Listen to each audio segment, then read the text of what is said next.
सलामती कौंसिल के इजलास में इसराइली नुमाइंदे के रिमार्क्स पर पाकिस्तान का करारा जवाब। सफीर पाकिस्तान आसिम इफ्तिखार ने इजलास में इजहार ख्याल करते हुए कहा कि शुक्रिया जनाब सदर, मुझे कुछ तबसरों का जवाब देने के लिए बात करने पर मजबूर होना पड़ रहा है। इन्होंने कहा कि इसराइल के नुमाइंदे ने शायद आज की बहस में तमाम काउंसिल अरकान और दीगर मुकर्रीन की बात तवज्जो से नहीं सुनी। इन्होंने कहा कि हमारी राय में ये नाकाबिल कबूल बल्कि मुज़हिका खेज है कि एक जाहिर काबिज अक़वाम मुत्तहिदा के चार्टर और बैनुल अक़वामी कानून का मुसलसल खिलाफ वर्जी करने वाला मुल्क यानी इसराइल इस ऐवान का गलत इस्तेमाल करे और इस काउंसिल के तकद्दुस की तौहीन करे। आसिम इफ्तिखार ने कहा कि ये पहला मौका नहीं है दूसरों पर उंगलियां उठाना है और बेबुनियाद इल्ज़ामात लगाना दरअसल अपनी ही गैर कानूनी कार्रवाइयों और बैनुल अक़वामी कानून की खिलाफ वर्जियों को छुपाने की एक कोशिश है। इन्होंने कहा कि इसराइल ने गैर मुतल्लका वाक़ये का हवाला देना भी ज़रूरी समझा और पाकिस्तान के बारे में गुमराहकुन रिमार्क्स दिए ताकि अपनी ही गैर कानूनी कार्रवाइयों और बैनुल अक़वामी कानून की खिलाफ वर्जियों को दुरुस्त साबित कर सके। कतर समझता है कि इसके साथ धोखा हुआ है और मामला अब फ़लस्तीन से आगे बढ़ेगा। वज़ीर दिफा ख्वाजा आसिफ का कहना है कि कतर समझता है कि इसके साथ धोखा हुआ और कतर में यह एहसास है कि मामला अब फ़लस्तीन से आगे बढ़ेगा। वज़ीर आज़म के हमरा अमीर कतर से मुलाकात में मौजूद वज़ीर दिफा ख्वाजा आसिफ ने गुफ्तगू करते हुए कहा कि कतर पर हमले के मामले पर सदर ट्रंप की नाराज़गी काफ़ी नहीं है। अरब ममालिक को अब यह एहसास हो रहा है कि अमेरिका की पहली और आखिरी तरजीह इसराइल है। ख्वाजा आसिफ ने कहा कि कतर समेत पूरी अरब दुनिया ये समझती है कि उनके साथ धोखा हुआ और वहाँ ये एहसास पाया जाता है कि मामला अब सिर्फ फ़लस्तीन तक महदूद नहीं रहेगा बल्कि आगे बढ़ेगा। ये मसला मुस्लिम उम्मा को हल करना पड़ेगा। इनका कहना था कि अगर खित्ते में अमन कायम हो जाए तो इसराइली वज़ीर आज़म नेतन्याहू एक दिन के लिए भी इक़्तिदार में नहीं रह सकते। जब तक जंग जारी रहेगी नेतन्याहू इक़्तिदार जीतता रहेगा।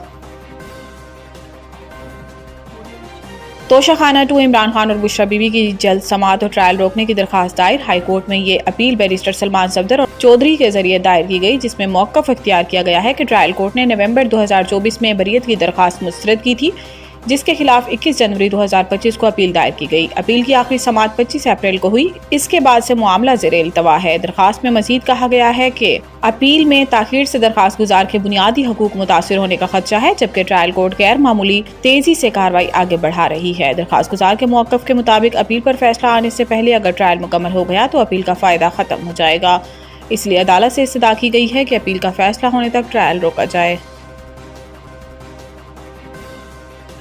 वज़ीर आज़म ने सैलाब-ज़दा इलाकों के बिजली बिलों में रिलीफ के लिए IMF से राब्ते की हदायत कर दी। ज़राए का कहना है कि वज़ीर आज़म ने वज़ारत ख़ज़ाना के हुक्काम को सैलाब-ज़दा इलाकों में रहने वाले अफराद के बिजली बिलों में एक माह के इस्तिस्ना पर IMF से राब्ते की हदायत की है। ज़राए के मुताबिक वज़ीर आज़म ने इस मौका पर कहा कि वज़ारत ख़ज़ाना अब IMF के साथ इस मुमकिना रिलीफ से बातचीत करे। बातचीत का मकसद सैलाब-ज़दा इलाकों में लोगों को फौरी रिलीफ दिया जा सके। ज़राए ने बताया कि शहरों या देहात ये रिलीफ पूरे पाकिस्तान के सैलाब-ज़दा इलाकों में दिया जाएगा। इससे काबिल चेयरमैन PP बिलावल भुट्टो ने भी हुकूमत से सैलाब मुतासरा इलाकों में किसानों के बिजली बिल मुआफ़ करने का मुतालबा किया था। ताहम वज़ीर आज़म ने सैलाब के सबब मुल्क में ज़रई और मौसमियाती एमरजेंसी नाफिज करने का ऐलान किया है। दरियाए सिंध में पानी की सतह बुलंद। नौशहर फिरोज में कई बस्तियां ज़ेरे आब, इलाका मकीन नकल मकानी पर मजबूर। महकमा आबपाशी के मुताबिक नौशहर फिरोज से 3 लाख क्यूसिक का रेला गुजर रहा है। कश्मीर में सैलाबी सूरत हाल बरकरार है। पैंदन के मकाम पर पानी की सतह 6,65,576 क्यूसिक है। गुड्डू बैराज के मकाम पर पानी की सतह में इजाफा हुआ है। गुड्डू बैराज अप स्ट्रीम में पानी की सतह 5,12,662 क्यूसिक है। पंजाब के तीनों दरियाओं के गिर्द रहने वाली आबादियों को सैलाब के बाईस मुश्किलात दरपेश हैं। शुमाली पंजाब के अजला सियालकोट, लाहौर, गुजरावाला, फैसलाबाद, वजीराबाद, शेखुपुरा, कसूर समेत मुतअद्दिद इलाकों से पानी क्लियर हो चुका है, जबकि जनूबी पंजाब के बिश्तर अजला अब भी सैलाबी पानी में डूबे हुए हैं। मुल्तान, रिहाड़ी, मुजफ्फरगढ़, राजनपुर, लोधरा, अलैया, खानेवाल, बहावलपुर और बहावलनगर के बिश्तर इलाकों में पानी जमा है। एशिया कप T20 पाकिस्तान अपना पहला मैच आज ओमान के खिलाफ खेलेगा। ओमान के खिलाफ पाकिस्तान के मैच को भारत के खिलाफ इतवार के बड़े मुकाबले से कबल वार्म अप के तौर पर देखा जा रहा है। इस मैच से कबल पाकिस्तान क्रिकेट टीम के हेड कोच माइक हेसन ने दुबई की पिच का मुआयना किया और प्रेस कॉन्फ्रेंस से उसे बैटर्स के लिए साजगार करार दिया। हेसन का कहना था कि पाकिस्तानी टीम में मल्टी स्किल्स खिलाड़ी मौजूद हैं। दूसरी जानिब ओमान की टीम के कप्तान जदेंद्र सिंह ने प्रेस कॉन्फ्रेंस में कहा कि पाकिस्तानी टीम का ओमान से कोई मुकाबला नहीं है, मगर T20 फॉर्मेट में कुछ भी हो सकता है।